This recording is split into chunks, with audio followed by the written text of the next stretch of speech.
In this episode, you'll discover how blood sugar imbalances can negatively impact fertility, what dietary and lifestyle changes can support blood sugar and improve fertility, and finally, what supplements or herbs can optimize blood sugar regulation for a healthy fertility. Hey, beautiful soul. You're listening to the Rising into Mindful Motherhood podcast, your weekly dose of fertility wisdom. I'm your host, Dr. Katie Wood. I'm a barefoot mama bear, pharmacist, and integrative fertility coach. This is your go-to podcast for all things to naturally nourish your fertility, embody womb healing, and reclaim your feminine power to accelerate your path to pregnancy. My expert guests and I will be having intentional conversations to discuss the many facets of a thriving, fertile foundation, natural wellness, and how we grow and transform as women on our journey to motherhood. So let's dive in, shall we?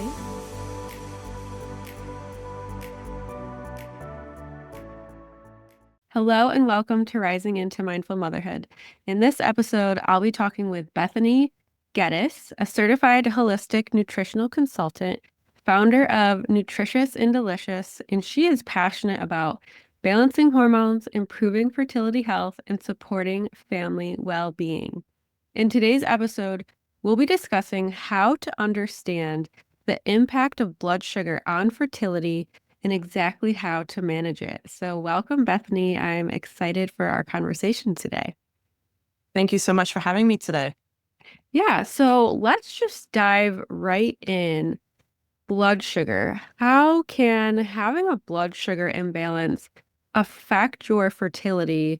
And are there other hormones that play a role, like cortisol and possibly estrogen? Definitely. So a lot of people, like we talked about in the beginning, is there's a lot of miseducation, I think, out there. And a lot of people go to their doctor and wonder what's going on, but they're not really understanding the imbalance that they have going on is really coming from a place that they can really control, which is what they put into their body in terms of nutrition. What I see in my work a lot is insulin resistance. So this is where it's linked to conditions like polycystic ovarian syndrome. It's basically where you have excess insulin and your body is actually trying to ovulate, but it's increasing the testosterone instead. And it's disrupting basically the estrogen and the progesterone balance. So it's just like retelling your ovaries produce more testosterone. So this is why we see women with PCOS with excess hair in the wrong places, like acne. Like this is something that a lot of people seem to go through and they don't realize they can actually manage this with their foods. The other one is not quite as common, which is low blood sugar. So this is where this could be triggering stress, leading to elevated cortisol levels, and it can actually interfere with the hormone production as well and ovulation.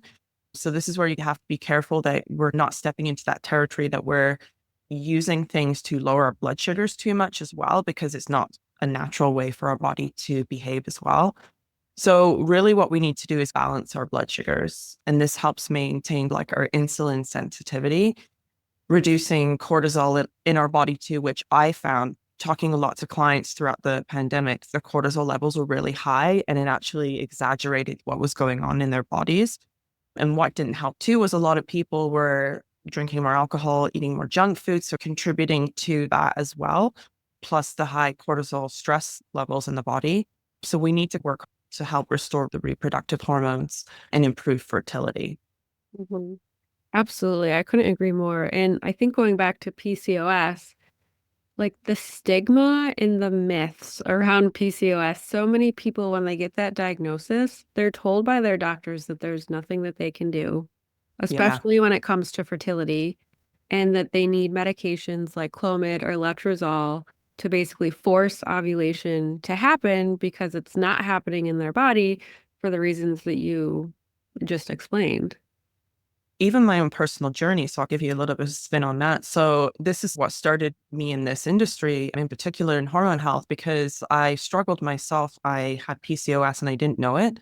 I wasn't showing classical signs. And I used to be a nurse working in the health industry for years prior. And this is where I started like relying more on the medical field. But on my journey with that, I really noticed that there was a huge gap in the holistic health space. And so what happened with myself, just kind of a lowdown, is that I went to my family doctor probably in my early 20s. It took me a really long time to get my period. I think it was like 16 or something. And there was no one really pointing anything out to me that anything was really wrong. And I went to my doctor, like saying, I just don't feel like something's right. I think I didn't have a period for 2 years. And they're like, oh, it's fine. Here, just take birth control and it'll come again. But I was given that same sort of runaround, was like, you'll get like a fake period, but it's not a true period. And you force your body into this like, period. But the problem is when you're on birth control, it actually masks the PCOS. And when you come off of it, you have an even bigger problem. So I remember my doctor telling me, you probably won't be able to have kids. It's going to be really hard for you. And I hadn't even tried at that point. So I was like, okay, like right out the gate, you're telling me now I can't have kids. And she said, you'd probably struggle. You need to be on fertility medication. And they suggested the same thing to me, go on fertility medication when you need it. So I had this in my head that like it wouldn't happen. And I think I just took it into my own hands and started looking at holistic nutrition. I exercised and everything as well. So I was quite a healthy person already. So I was helping manage the symptoms myself. And I got pregnant with my first son naturally without anything. And I was quite shocked because I got told by everybody, like in the medical system, you won't, and this will happen. And so I was quite surprised. And I got pregnant with my second son fairly quickly as well. So I have two boys now. But it was just that same journey that I lost faith a little bit in the medical system, even though I worked in the medical system as a nurse. And now helping people, like you said, without medication. And there's another route, but I think a lot of people are just going the mainstream and then, oh, I need to be on these really hard, heavy drugs. And then they're having a lot of symptoms and things like that they're struggling with. Mhm. Yeah, it's so disheartening to hear that, like you mentioned, oh, just go on birth control, which really Yeah. that's not a solution at all. It's a No. Band-Aid. And then, like you said, when you do come off it, if you want to start a family, you just have a whole plethora of problems waiting for you. Right. And I think to tell someone at such a young age that you're going to have trouble getting pregnant someday, like that stays with you. It That does. Yeah. that doesn't like it might leave your mind for a little bit, but when that phase of your life does come up, it's going to come back, and that's just such a limiting belief. And your story is so common, and Mhm. it breaks my heart every time I hear when women are just ushered down this pathway, and maybe they luckily you were a nurse and you had that background, and but not everyone has that background and Yeah. education and awareness. So I think it's beautiful that you do what you do now. Thank you. Yeah.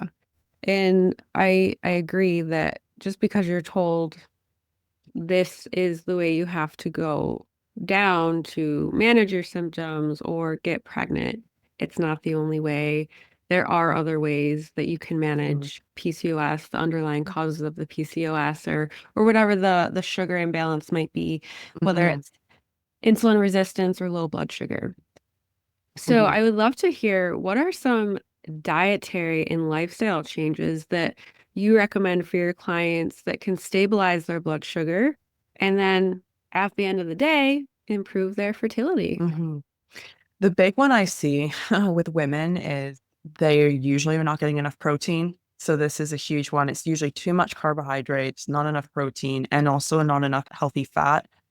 And the healthy fat one comes in where I think a lot of people are worried, especially women, because it's been put out into society that fat makes you fat. So if I eat this fat, therefore I'm going to be fat. And it's not true. And if anything, the protein and the healthy fats are going to help stabilize your blood sugar.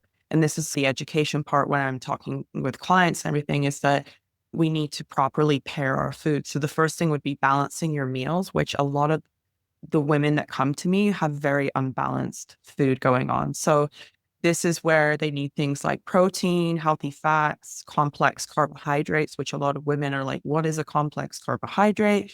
A complex carbohydrate is something that is slower to have your blood sugar be stable versus like you, for example, if you're eating like watermelon, when we talk about the glycemic index and everything, it would actually spike your blood sugar really quickly because it's full of sugar and water.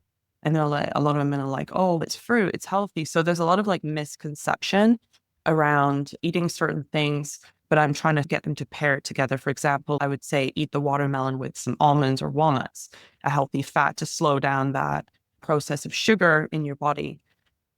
Versus a lot of women are using things like white rice, white bread, white pasta, and they don't have any fiber in them. So therefore, it's going into their bloodstream really quickly. The sugar is making them imbalanced. And again, we're not having enough fiber-rich foods in our food on a regular basis. And women are pretty good with the vegetables. I'll say that. Like they're not too bad because usually they're the ones trying to get like their husbands or their, if they have kids, to eat them as well. So usually it depends, but a lot of people are very like routine in terms of eating. A lot of people eat the exact same things every time they go shopping. Like they don't have a variety or add new things in. So this is where we need to maybe add like a veggie that's different in or a different fruit just to kind of like give it a little bit of the variation in terms of colors and different kind of fruits and veggies and nutrients as well. A big one, this was throughout the pandemic, like I mentioned, was limiting processed sugars. So sugar is obviously not going to be your best friend if you do suffer with insulin resistance because eating pure sugar, obviously in the form of candy, even white bread, things like that, it does spike your blood sugar quite quickly. And then you have crashing energy throughout the day.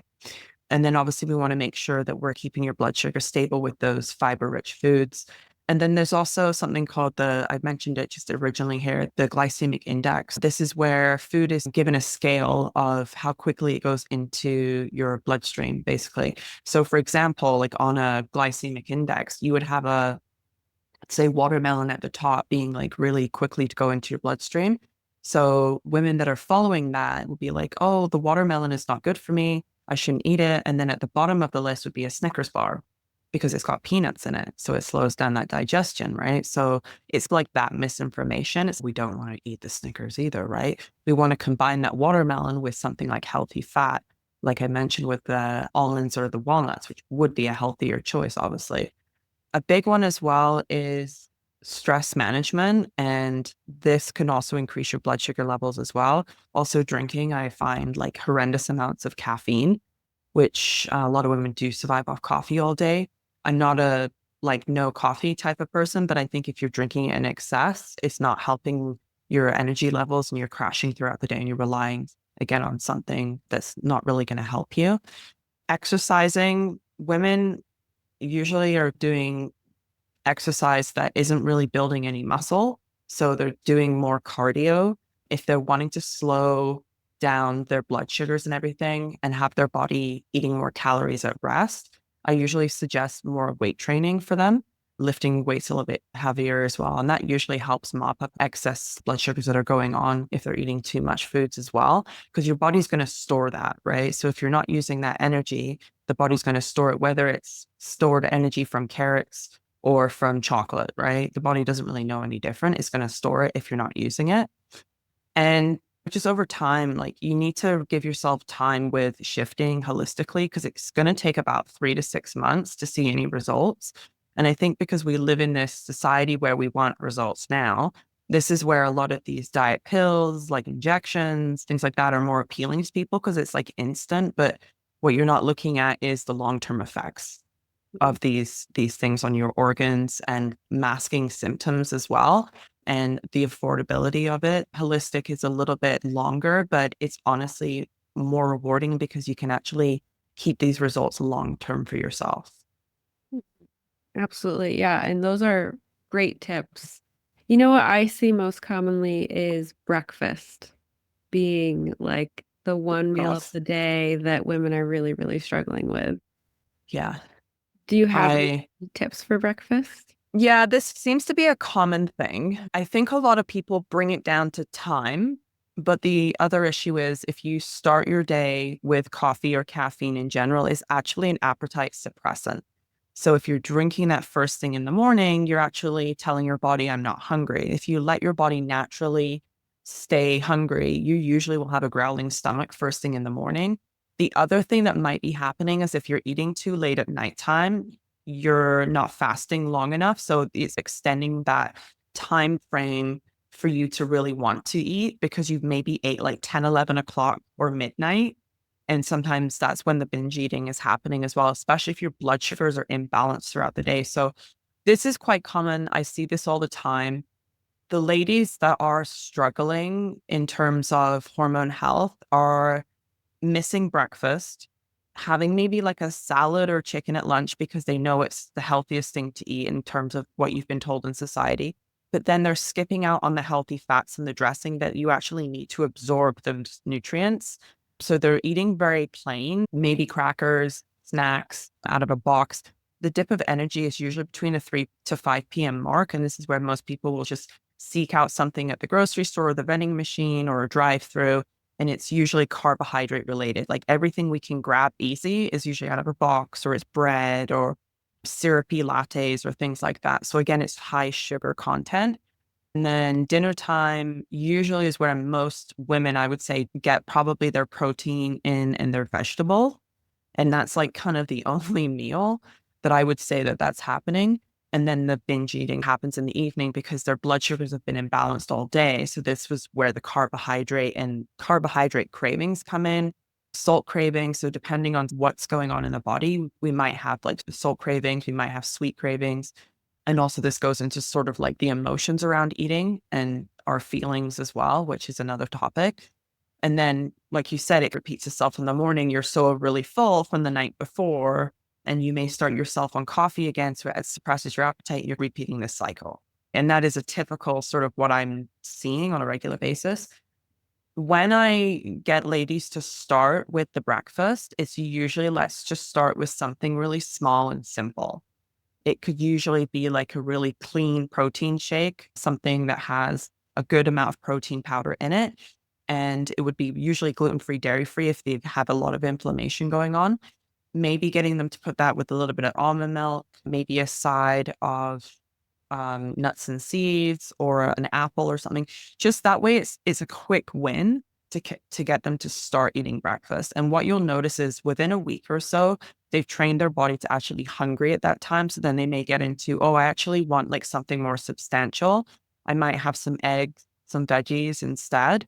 Or they may do something where they have like an oatmeal, put some flax oil on it, put some berries on it, and they start in that direction. But you have to start baby steps because a lot of people will make it about the time. And it's not usually, it's because you get into this routine. Mm-hmm. Yeah, absolutely. And those were beautiful tips as well to just ease your way into it. Because I know for myself, clients that didn't have a solid breakfast routine, it's hard to try and focus on getting in that like 30 grams that's typically recommended of protein. You do have to ease your way back in, retrain your body and your metabolism too to be ready for a hearty breakfast in the morning. Mm-hmm. So Yeah. one thing that came through when you were talking about processed sugars, especially during the pandemic, was sometimes people will then try to lean towards more natural sugars. So like honey, maple syrup, maybe even agave syrup, things like that.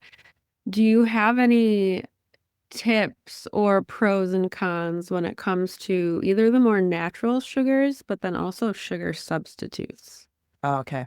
I'm always a big component of the maple syrup, the honey, the agave, anything like that, because it is more of a natural sugar, even white sugar. Like I would rather someone take the white sugar than any kind of aspartame or sucralose. There's a lot of studies done on aspartame. Sucralose is really bad for you. I'm highly allergic to sucralose myself, and it's in a lot of products, unfortunately. Like it's actually in tinned fruit and things like that. They're starting to put it into like yogurts. And so you need to really read your labels. Because I think what's happening is a lot of people are looking at labels going, oh, it's fat free, oh, it's sugar free, but you're not seeing what's actually in the ingredients. They're stuffing it with more salt or carbohydrates, or they're stuffing it usually more so with the, what is it called? The sugar-free substitutes. Mm-hmm. And the body doesn't actually know what those sugar-free substitutes are. It acts like a chemical. So it doesn't actually digest it. That's why your body isn't absorbing those calories because it doesn't know what it is. So it actually just stuffs it into a cell and goes, but I don't know what this is. And then when people start to lose weight, it actually starts to go back into the bloodstream. And this is where people start to have symptoms. And they're like, oh, I feel really like garbage because a lot of these toxins are starting to come out. Right. And it's like that detoxing process. So this is why I don't highly recommend that. I'm more so a big component if someone is going to go for sugar, like in terms of if they say I have an addiction to pop, I would rather them have the real pop and we just dilute it and start to work our way backwards with them, because you can't quit anything really cold turkey, because then you're going to have someone white knuckling it and then they'll just go and binge on whatever it is. So it's a slow, gradual process and replacing it with something else. And why I like the whole sugar of maple syrup, honey, and things like that is that these are where the substitutes come in. So when someone is like, I have a really bad sweet tooth, I love chocolate and candies and things like that, I'm like, okay, so we gear their meal plan more so with the sugary fruits and things like that. But when you asked about tips, you need to, when you are struggling with like blood sugar issues, if you're eating a piece of fruit, you need to combine it with some protein, or you need to combine it with some healthy fat. We can add those things in, but this is where the education part comes in of, yes, fruit is healthy. And that's where a lot of people will say, but I'm eating like fruit, but they're eating like a ton of fruit. And the body still, again, is with the sugar, is still, we have all this sugar. What do we do with it? We'll put it somewhere else. And this is where people are like, I'm still gaining weight. So this is where people say, I eat really healthy, but I'm not losing weight. And it's because they're not balancing their foods properly. So this is where the protein needs to come into play, healthy protein, and also understanding what protein is. I think people come in saying, I ate a Baby Bell and I had 5 almonds. I'm like, it's not enough. And that's more so how like fat. So I think it's like misinformation as well. And like a cheese slice isn't going to cut it either. So it's just understanding we need to have more cooked protein in our fridge so it's available to you, and maybe mixing that apple that you want to eat into a salad with chicken versus just eating that apple on its own. Like how the body responds to it is going to be completely different. And we can even add a little bit of olive oil over that, which is going to be a great thing for you. But yeah, I think the natural sugars, definitely staying away from anything that's man-made, though, for sure. Yeah. Yeah. I agree with you.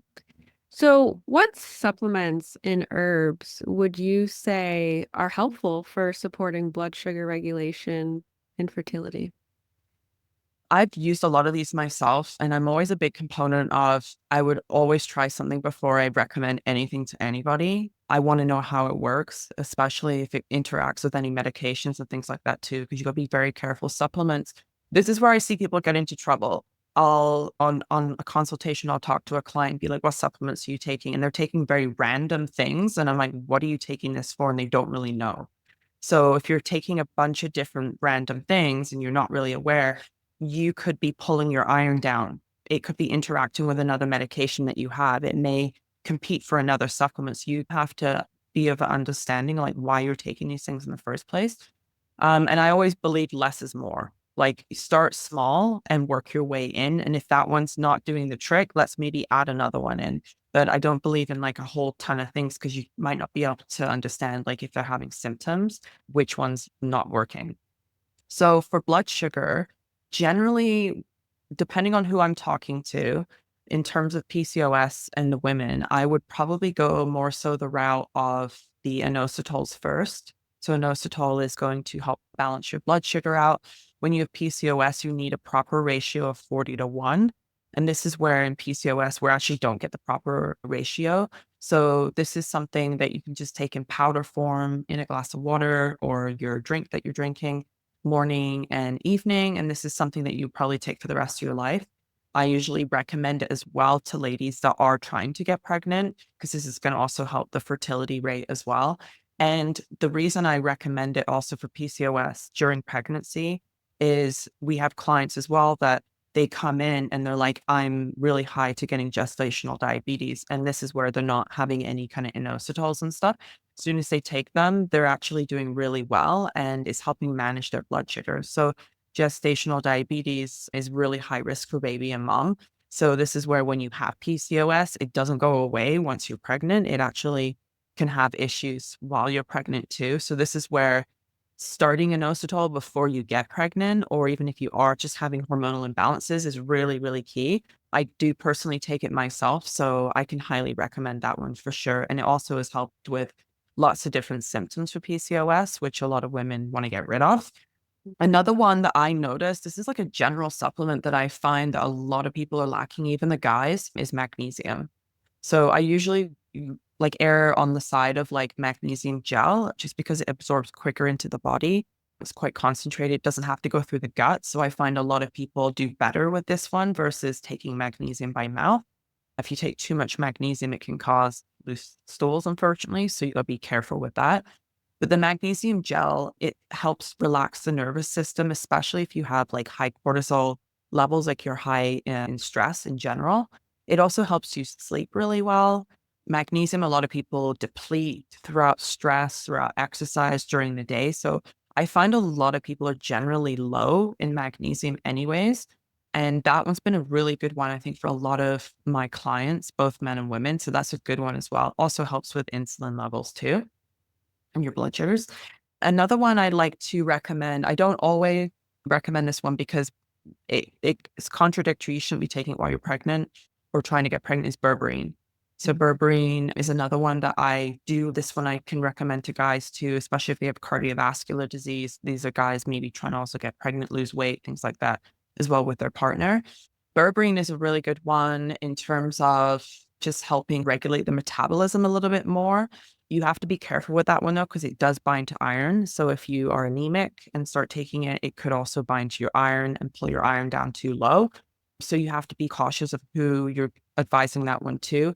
I find that that one's a really good one for the other ladies that I deal with who have endometriosis, which is the opposite side, too much estrogen going on and tons of inflammation. So that one seems to help, but you have to make sure that they're not going to try and get pregnant while using that one as well. Another one that I like to recommend as an additional is chromium. This one's also good, really stabilizing blood sugars and balancing hormones and stuff as well. This one I wouldn't recommend to for women trying to get pregnant, but someone that is trying to balance their hormones, balance their blood sugar. A very minute one that wouldn't probably make a huge difference, but would help with your food would be cinnamon. Cinnamon's really good for like type 2 diabetes. Just be careful you don't overuse it because if we overuse things, we can also become allergic to them and have reactions to them too. So just don't douse it in everything. Just sparingly use it in your cooking. But it's a really good one too to lower blood sugar. It's easily added to meals. It's fairly cheap. And that's a good way to sort of like start balancing your blood sugars in a very natural way. And I think other ones I've heard of, this isn't one I usually go to, but ashwagandha, it's an adaptogenic herb. It can reduce cortisol levels as well. It supports adrenal health and promotes hormonal balance. So this one is managing stress, which can obviously positively impact fertility. So this may be one where you're having issues where you're having, what is it called? Where people come and they say that there's no diagnosis. I'm trying to think what else. Unexplained infertility? Yeah, like unexplained infertility. It's usually when I hear that and we've gone through all the like the food and they're doing really well with that. And then we're looking at what is actually going on. A lot of it can be like trauma and chronic stress that's like in the body and stuff. So sometimes herbs can be helpful. But yeah, I think it depends on the person individually and the approach because no two people are the same. And whenever I'm dealing with somebody and they're on different type of supplements, maybe they've already had kids before, depending on their age, like what are their goals in terms of their hormones? Like I will advise different things. So it's like using the tools that you have in your toolbox, but not everyone gets the same tools. For sure. Yeah, it's absolute individualized approach for sure. And this last question came through is if someone that's listening, maybe they want to explore a little bit more of where their blood sugar even lies. Maybe they have no idea. Are there any labs that you recommend that people could check into to see where they're at in terms of their blood sugar? Well, most of the people that come to me and they are explaining that they have these issues, usually I would recommend them to go see their family doctor, go get a panel of blood work done, fasting blood sugar. But the one I like to recommend the most is HbA1c. And that one kind of shows like about a 2 to 3 month runway of what your blood sugar's been doing. And that can give more of an understanding of where you're at. It's good to have yearly physicals for these because then you can bring your blood work to myself because I understand reading blood work too, obviously being a nurse. So I can help explain what this all means. The other one I find for women and men as well, more so women, is thyroid as well. So if their thyroid is out of whack, sometimes it can be due to the whole PCOS, and it's a domino effect. So this is where you need to have like a whole approach about what's going on with their supplements. What have they done in the past? Like, what are their eating habits? Do they have blood work? Blood work is good because it gives that definite, like there's no guessing in it. So if they can go and see their doctor and get like their blood work looked at, and more so like the fasting blood sugars, like I said, the thyroid panel, which would be really helpful as well. Just seeing if there's anything in terms of have they had any diagnosis in the past, and also the symptoms that they're experiencing, because sometimes you go see a doctor and you may say, I have this one symptom that's going on and it's been bothering me. So you'll be treated for that symptom, but it's not looking at the overall picture of that symptom relates to this that's been going on. So it's putting that puzzle together for them and then showing them like, this is what's going on. And then I think a lot of the times people can go, oh, now I have like more of an understanding. So I think keeping like obviously your doctor and go and get your blood work done, getting all that kind of checked out, having all of these things and putting it together, I think is really helpful because it gives you that picture to be able to take that control for yourself, which I think a lot of people, they don't advocate, I think, for their own health and rely on sort of standard tests, I guess, and there's nothing coming back. There's no real results, but they're not aware of what to look for. And I think when I start to hear things and them talking about things, I'm like, have you checked this before? Have you done that? And they're like, maybe I should. And then this is where we get the actual definite answers. Yeah, for sure. Thank you for that. Super helpful to the listeners. And I know you have a freebie for everyone, the 7-day fertility meal guide, if you want to share what that's all about. So this is just a general guideline for anybody that's wanting to maybe detox a little bit their body, help with their hormone balance. It's a really good way of seeing like what types of foods are super healthy. You can pick and choose the recipes out of there. The recipes are delicious. So these are more so foods that are really good for hormone health in general, whether you have endometriosis, PCOS, unexplained infertility, anybody can really do it. And it's based on a standard like women calories. It's not going to be ideal to you, obviously, but that's where a customized meal plan comes into place. Sure. And I'm sure that taking into mind is the blood sugar balancing is already in there, I'm sure. Yeah, for sure. Awesome. Tell the listeners about your podcast, Nutritious and Delicious, and also where they can find you, learn more, and connect with you. Yeah, definitely. I usually just recommend anybody go to my website, www.ndelish.com. That actually has all my links to the podcast. I'm on social media, Instagram, Facebook, LinkedIn. Love to collaborate with lots of people out there. Or if you just have a question, you're more than happy to email me and grab those freebies. There's a few recipes in there as well on the website. So go and check those out. You can print those off for yourself. Awesome. Thanks so much for this conversation today. I know that all the listeners are going to get at least one good tip from it, if not more. And I appreciate your time, Bethany. Thanks so much. Thank you so much for tuning in to the Rising into Mindful Motherhood podcast. If this episode resonated with you or gave you an aha moment, stop what you're doing right now and write a review. This simple act of kindness helps me get this podcast out to connect with as many women as I possibly can. I also have a special offer. If you send me a screenshot of your review, I will take $250 off one of my premium coaching containers. Let me know what resonated with you the most and why. So connect with me in my free Facebook community or tag me on Instagram. You'll find both listed below. Thanks again from the bottom of my heart for tuning in to this episode, and I'll see you next time.